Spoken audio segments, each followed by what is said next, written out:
I think now we move on to, a space where, journalism is already experiencing some kind of existential crisis, I think. We are talking about sustainability, viability, and then we throw in this new technology and innovation, to muddy the waters a little bit more. But Azeem's going to take us to the reality. What are the economics of AI in newsroom? What are the cost-benefit analysis here and the implication for us as we move forward? Right, thank you, Maurita. I would like to start off by asking who in this room are journalists, or studying for journalists, or teaching journalists, journalism, or how many? Quite a number, right?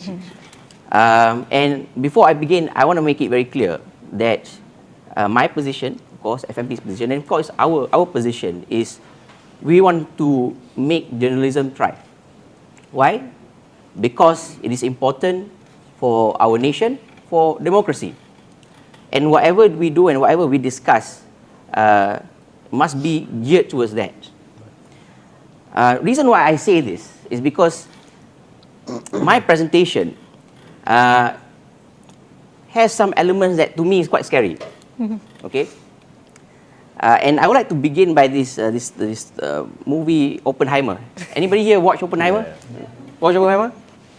Right, some have watched it, but for the benefit for those who didn't, so Oppenheimer basically designed the atomic bomb, and before he built the atomic bomb, he went to see Einstein, and he gave Einstein a piece of paper about his formula of chain reaction. And what he wanted to know was whether Einstein would verify that formula to be correct. Because if it's correct, that means to build an atomic bomb was possible, right? So he went to see Einstein and he gave that note, and Einstein looked at it, and then he crumpled it and he gave it back. And then he walked away. There was the fear in Einstein's face that this thing could happen, right? And from that point onwards, Oppenheimer knew that it's possible. So he built the atomic bomb, and decades later, we have the hydrogen bomb. So atomic bomb can blow up Hiroshima, Nagasaki. Now hydrogen bomb can blow up 1,000 of Hiroshima, Nagasaki, right? So you can see how technology has advanced the atomic bomb into hydrogen bomb, and now, God knows how big of a destruction it can cause. Now, why I'm talking about that, why I raise that, is because, okay, we hold that thought for a while, right? Up on the screen, I put the word evolve. In order to make sure journalism thrives, we have to evolve. Now, what I'm going to show you next slide, I think will give everybody a big picture about the economics of journalism. Because what pays for journalism is actually advertising, right? And what you see here is actually a pie chart of the entire revenue for ads for online digital media. It doesn't include TV. So the market has about 5 billion. 88% is controlled by Google, Meta, and TikTok. Only 12%, about 300 million, goes to media companies like us, and that includes the social media influencers. There are hundreds of thousands, not millions of people, I would say in Malaysia, probably thousands of players just competing for this small chunk that's left, right? So this has been getting smaller over the past 10 years, and with AI, we believe that it'll get smaller. And this compression of revenue will affect journalists. It will affect the industry. And that has given a lot of pressure to people like us in management on how do we keep the companies afloat? How do we make sure it thrives? How do we make sure it's sustainable? Just a bit of background. My role as MD of FMT is more on the business side. I don't really get involved in editorial, but I only get involved when it comes to client content. But my job is is on the economic side of things. And I have the privilege of being able to access this kind of information to give you a big picture. Right now, when AI came about, this is how it's going to affect the newsroom, right? So So this is a typical flow of how the newsroom would work, at least in FMT. So reporter gets the news, pass its article to the editor, the sub-editor checks, and then the article is being produced. And after the article is being produced, we send it to the scripter, who will then produce a video. From the article, we can also do infographics, and they will post it on social media, right? So all of this content, video, graphics, or article will be posted on the website, on social media over the site. Okay? When AI came, okay, what happened was when AK contacted me for this particular talk, it was a few hours after me and my IT team made a huge discovery. Okay? I'll bring back the Oppenheimer moment. So what happened was that, I won't say I'm Einstein, but my role was like the Einstein. I'm opposite of Einstein. But my guy was like Oppenheimer. He gave me a piece of note, right? It's a formula and a framework in which he has started to design that can replace the entire thing. The entire thing. From here to here to here, everything. And I give you an example, right? How do we get stories? There are now Google Trends and social media that produce stories. Okay, his crawler can crawl those news and then produce an article to be sent to the editor.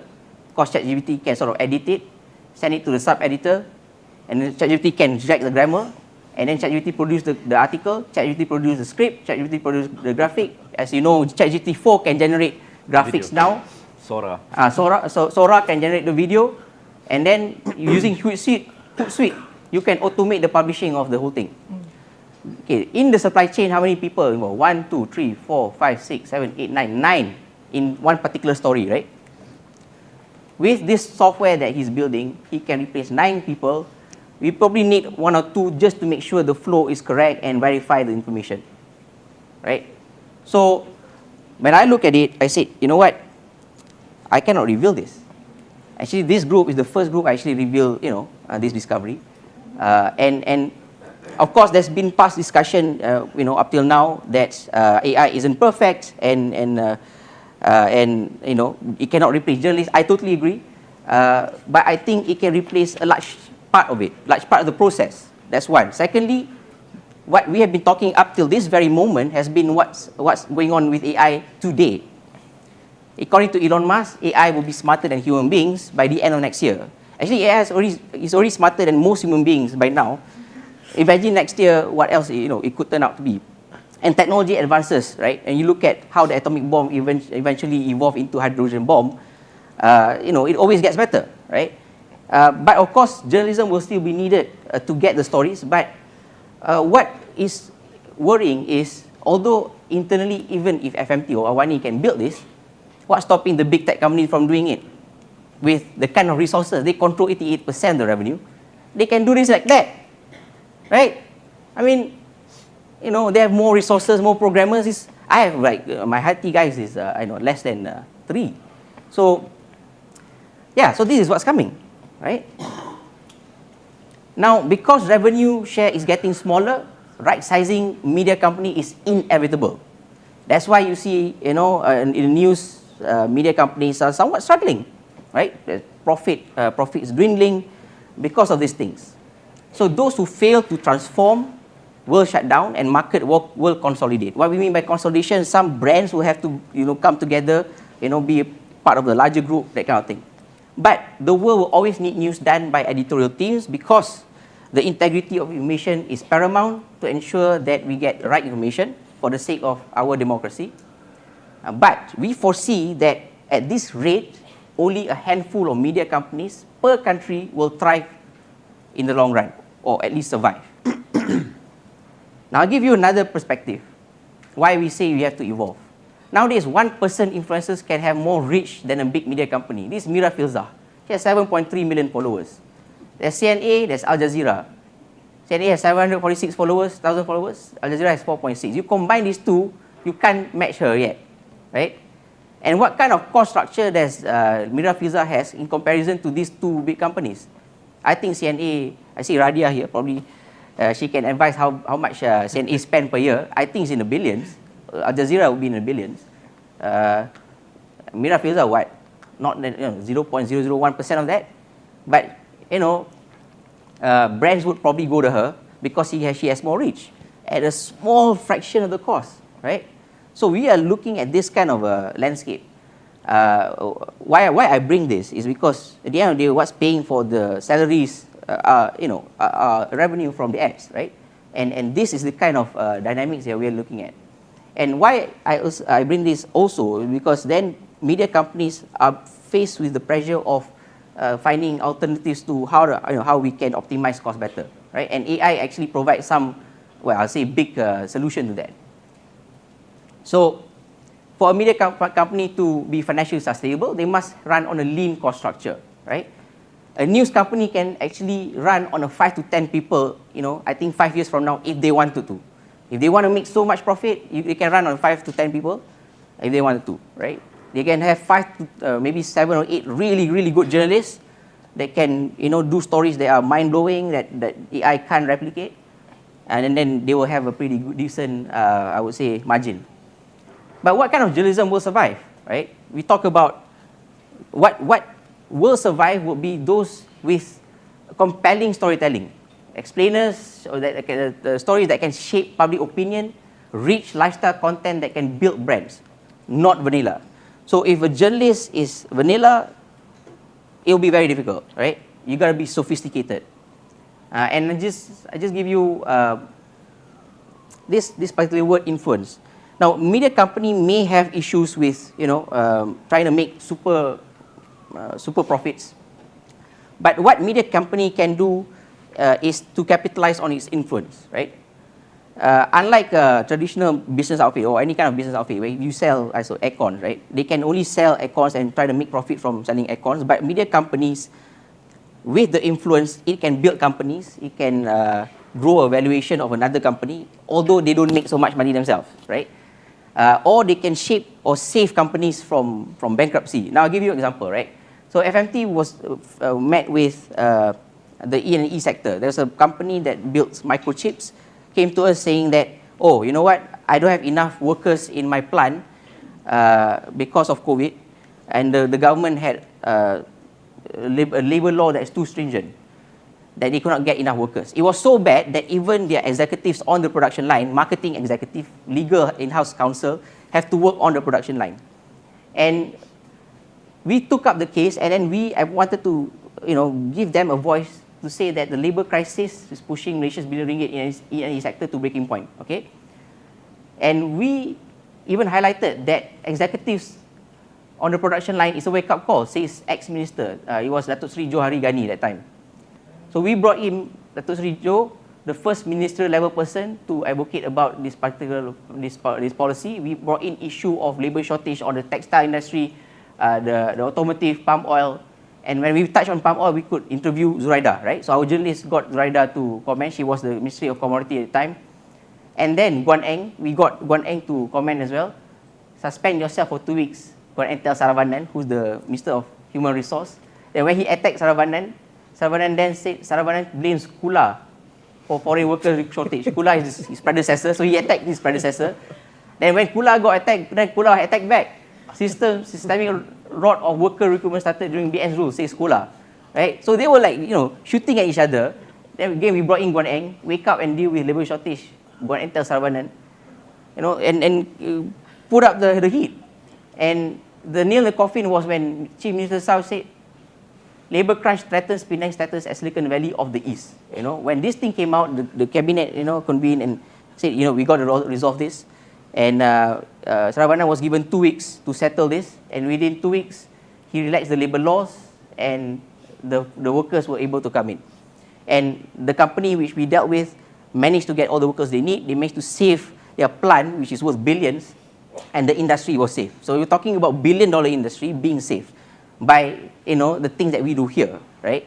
And this is something which AI can't do. I don't think not yet or anytime soon, where we have our journalists being able to connect the dots really fast, bring in the relevant people to advocate for a policy which eventually save the entire industry, right? I'm not saying FMT, we don't make that much of money, but to be able to save $1 billion sector, that is what counts.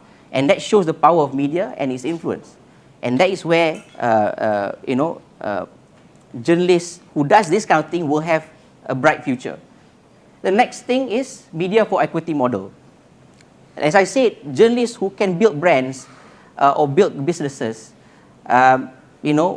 that would enable us to do this kind of model called media for equity, where a media would actually take shares into a company and provide media coverage, for example, the media inventory to promote those companies. Times of India, they use this model, and they have about 850 companies since 2005, amassing about 2 billion worth of portfolio companies, right? So yeah, as a company, they may not make that much of cash, but because they can help build businesses, they have a portfolio of 2 billion. And FMT is doing something like that. So we have our accelerator program, and we take a stake in companies. And journalists who can help us do things like this and making it possible for us to grow the valuation in this way will also have a future. Reason why I bring this to is because we believe that it is in these areas that AI can't really touch you, right? And this is how media companies need to evolve so that we can ensure that the company runs and be able to fund our journalists and our journalism. Okay. So just to recap, revenue share for media industry is shrinking now at around 12% for the online world. It will shrink further because of the big tech companies. And AI is accelerating the downsizing of media companies actually. But only the best with the most cost-effective structure will do well. So journalists must be more sophisticated and be able to influence, whether it's shaping policies, shaping public opinion, and of course, building brands. Of course, we have to do this responsibly. Having this kind of influence, we got to make sure that we don't abuse it. And finally, media companies will have to revolutionize its business model. Look at media for equity and things that are outside of the box, because we have to do this in order to ensure that our journalists can thrive and we can preserve the journalism industry for the sake of the nation and for the sake of our democracy. Thanks. Thank you very much.